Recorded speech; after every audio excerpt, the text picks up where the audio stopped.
नमो देव्यै महादेव्यै शिवायै सततं नमः नमः प्रकृत्यै भद्रायै नियताः प्रणताः स्मृताः रौद्रायै नमो नित्यायै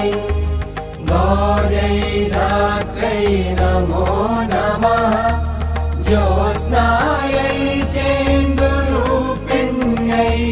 सुखायै सततं नमः कल्याणै प्रणतां वृद्ध्यै